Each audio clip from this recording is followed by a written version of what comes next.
हमने कैबिनेट के बारे में पढ़ा था, कैबिनेट की व्यवस्थाएं। हम आज थोड़े महत्वपूर्ण तथ्यों के बारे में पढ़ेंगे, जिसमें से संविधान सभा अपना पॉइंट रहेगा। इसमें अपन कुछ जानकारी करेंगे भीमराव अंबेडकर के बारे में है। तो आइए शुरू करते हैं। मैंने आपको बताया था कि कैबिनेट की जो व्यवस्था की गई थी उसमें चुनाव लड़कर कुछ टीमें आई हैं और प्रक्रिया के द्वारा चुनाव किया गया है। ठीक है, अब इसमें आगे देखते हैं। पहला पॉइंट आपको ये याद रखना चाहिए, जो संविधान सभा के लिए हुआ था ये चुनाव, तो संविधान सभा में 9, ठीक है भाई, 9 पार्टियों ने भाग लिया था। ठीक है भाई, जिसके अंदर जैसे कि हिंदू की 208 सीटें आई थी और मुस्लिम की सीटें आई थी। ठीक है, ऐसे करके कितनी सीटें, लगभग कितनी पार्टियों ने, 9 पार्टियों ने भाग लिया था। तो आज हम इसको थोड़ा सा और आगे जानेंगे, हल्का सा। तो आइए शुरू करते हैं। ये अपना पॉइंट है, ये रह गया था, इसलिए मैंने आपको अब बता रहा हूं।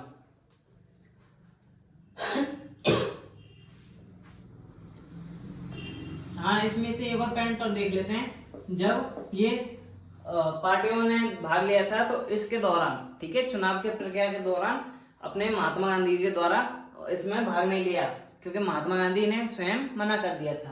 तो महात्मा गांधी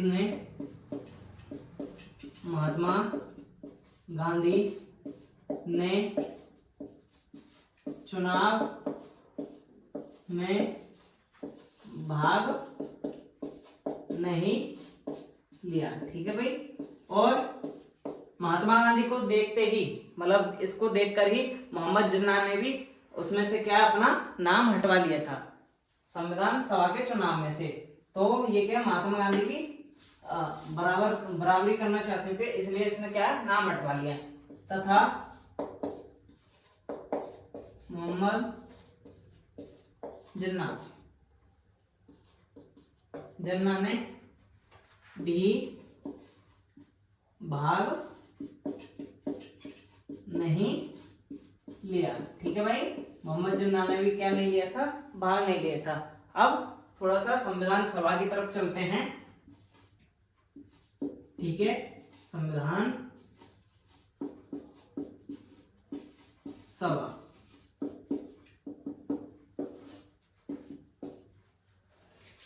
हाँ, तो इसमें हम देखेंगे कि संविधान सभा, हालांकि चुनाव की प्रक्रिया को आपको समझ में आ गया होगा कि इसमें कुछ सीटें, मतलब कि जैसे अंग्रेज, जो पुराने समय हिंदू की जो सबसे बड़ी पार्टी थी वो थी कांग्रेस पार्टी, तो उसने क्या है, जब चुनाव जीत लिया तो उसने क्या है, संविधान सभा को चलाया। ठीक है, इसी के तहत हम संविधान सभा को और आगे से पढ़ेंगे। तो आइए जानते हैं। तो यहाँ से देखते हैं, शुरू करते हैं भीमराव अंबेडकर से। ठीक है भाई,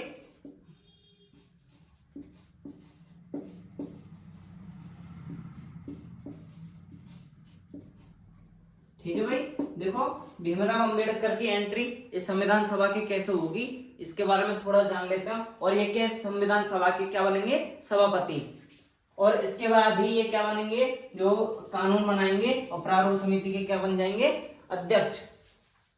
तो यहां से अपन शुरू करते हैं अपना पॉइंट।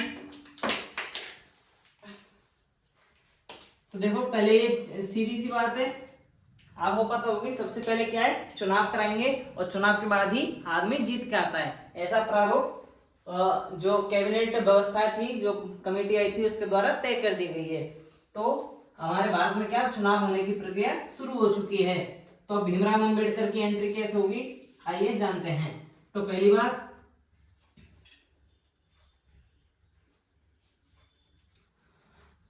सबसे पहला चुनाव, ठीक है भाई, पहला चुनाव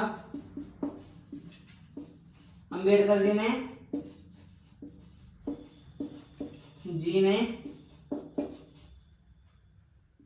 कहां से लड़ा भाई, तो ये आपको बताता हूं, जयसुर खुलना से। ठीक है भाई, ये लगभग बंगाल की साइड पड़ता है, एंड के भाग में। तो आपको पता पड़ गया ना ये सबसे पहला चुनाव कहां से लड़ा था, यहां से। और इसको किसने लड़वाया था, देखो भीमराव अंबेडकर को चुनाव, भीमराव अंबेडकर जी को जो चुनाव लड़वाया था वो लड़वाया था मुस्लिम लीग ने, मुस्लिम लीग ने, ठीक है भाई। जो सबसे पहला चुनाव लड़ा था और इन्होंने क्या, इसमें क्या परिणाम आया था, इसका परिणाम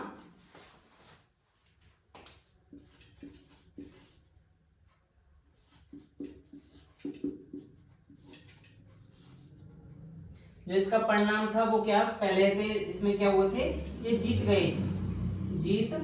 गए थे।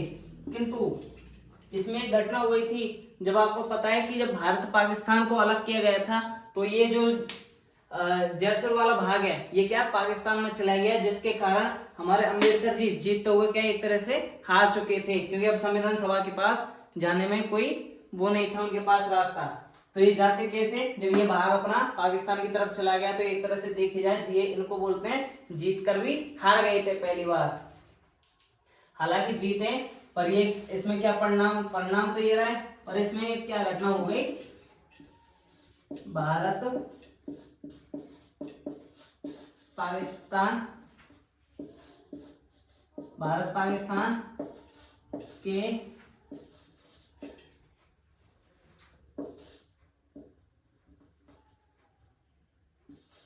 विभाजन से, ठीक है भाई,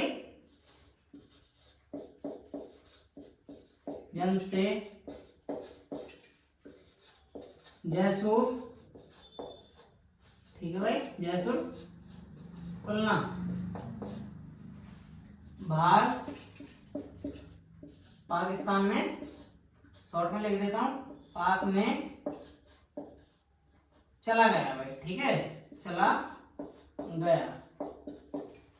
अब आप सोच रहे होंगे जब ये चुनाव हार गए तो ये अब किसी भी पार्टी के ना सदस्य बन पाए और ना ही क्या है, एक तरह से जब हमारा भारत पाकिस्तान अलग हो गया तो ना तो ये भारत की तरफ से मतलब संविधान सभा में जा पाए, ना किसी सदस्य का वो टीम का सदस्य बन पाए थे।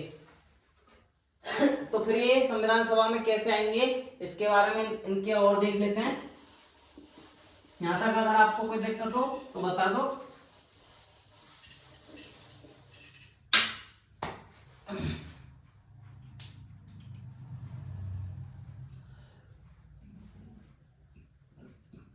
अब देखो ये हमारे संविधान सभा में कैसे आएंगे, तो जब भारत के संविधान को बनाने की आवश्यकता पड़ी तो बी एन राव साहब, ठीक है, डॉक्टर बी एन राव साहब किसके पास जाएंगे, आइवर जैनिंग के पास, और वो क्या करते हैं, जो इंग्लैंड के सबसे विद्वान व्यक्ति थे जिन्होंने क्या संविधान बनाया था और संविधान के बारे में क्या अच्छी तरीके से जानते थे, तो वो उनके पास जाते हैं और बोलते हैं भाई हमारे भारत के लिए क्या बनाओ, आप संविधान बनाओ। तो वो बताते हैं कि आपके भारत में आप तो मतलब ऐसे बात कर रहे हैं जैसे कि आप हमारी बेइज्जती कर रहे हैं। कौन बोल रहा है, आइवर जैनिंग। ये क्यों बोल रहा है, वो बोल रहे थे मतलब जो वी एन राव साहब है उनके द्वारा बोले, मतलब उनको बोला है, क्योंकि वो बोल रहे थे कि जो ये क्या नाम है, भीमराव अंबेडकर वहीं से पढ़े थे और इनको वो पहले से जानते हैं। बोल रहे थे आपके संविधान मतलब जो संविधान बनाने के बारे में मुझसे भी अच्छा आपके भारत में ही है, वो उनका नाम है वी एन अम्बेडकर, मतलब कि भीमराव अंबेडकर जी। तो आप उनके पास जाओ, भारत का क्या बनाओ, संविधान बनवाओ, ठीक है।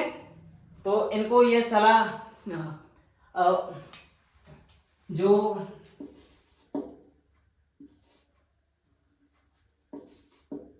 जो वी आर राव है उनको ये सलाह किसने दी थी, आइवर जी ने, ठीक है, कि आप किसके पास जाओ, भीमराव अंबेडकर के पास जाओ, ठीक है। तो अब ये क्या करेंगे, अब ये राव साहब वापस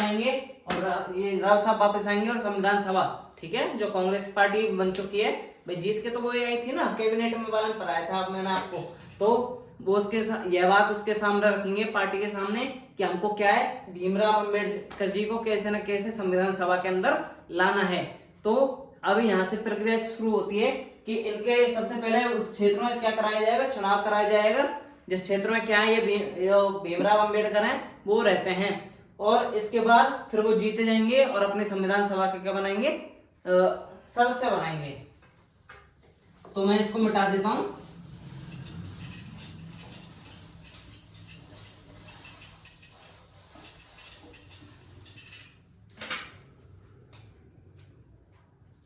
तो अब जो चुनाव होगा, ठीक है, ऐसे लिख लेते हैं, दूसरा चुनाव, ठीक है, किनका दूसरा चुनाव भाई, भीमराव अंबेडकर का, ठीक है। तो अब ये कांग्रेस पार्टी क्या कराएगी, मजा के कांग्रेस पार्टी द्वारा अब जो भीमराव अंबेडकर को लड़वाया जाएगा उस क्षेत्र का नाम है बॉम्बे प्रांत। तो ये बॉम्बे प्रांत में क्या कराएगी, दोबारा जाके चुनाव। तो कांग्रेस पार्टी के द्वारा यहां लिख देते हैं, के द्वारा बॉम्बे प्रांत में क्या कराना है, चुनाव। तो बॉम्बे प्रांत में चुनाव कराया, ठीक है भाई। तो बॉम्बे प्रांत में चुनाव करवाया, जिसमें क्या है, अपना भीमराव अंबेडकर जी को अपन क्या करेंगे, खड़े करेंगे। और यह क्या है, कांग्रेस, ठीक है, कांग्रेस खुद इनको चुनाव जिताएगी और वहां से क्या जिता करके क्या करेगी, इनको अपने सभा में लाएगी। तो कांग्रेस के द्वारा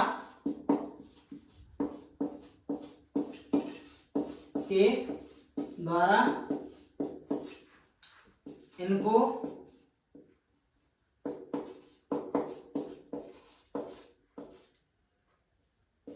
जिताया गया तथा संविधान सभा का क्या बना दिया, सदस्य, संविधान सभा का सदस्य बनाया। यहां तक अगर आपको दिक्कत हो तो बताओ। हाँ, तो आपको यहां तक समझ में आ गया ना, ठीक है। आगे लिखते हैं। हाँ, संविधान सभा का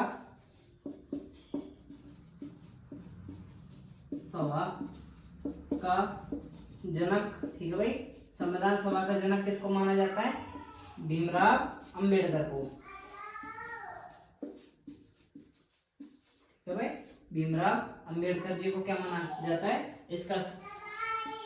और जब ये संविधान क्या बोलते हैं, संविधान सभा के सभापति वो बने थे, क्या बोलते हैं, अध्यक्ष। तो कौन से सदस्य में ऐड किए गए थे, 389 वाले में थे, ठीक है, 389 में से सदस्य थे। आगे भाई समझ, जो भीमराव अंबेडकर थे 389 में थे, एक सदस्य थे। और संविधान सभा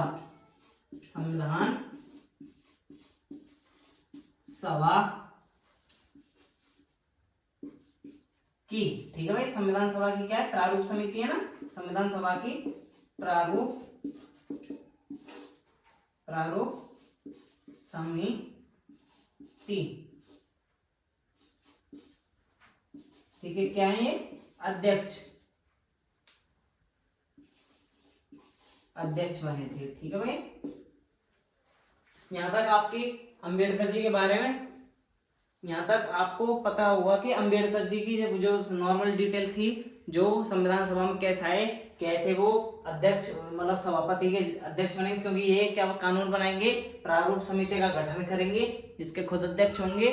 और ये क्या है, संविधान को बनाने के मतलब जगह जगह घूमेंगे और संविधान अच्छी अच्छी चीजों को लेंगे, संविधान में ऐड करेंगे। पहले उसका क्या है, एक कुछ टाइम तक उसका प्रयोग करेंगे कि हाँ ये कानून बनाने के लायक है या नहीं है। अगर ये जनता की भलाई के लिए है तो संविधान में ऐड कर लेंगे, अगर बेकार है तो उसको निकाल फेंकेंगे, ठीक है। तो अगली कक्षा में मिलते हैं। अभी तक के लिए आपको धन्यवाद, और हमारे वीडियो को ज़्यादा से ज़्यादा शेयर करें और सब्सक्राइब करें।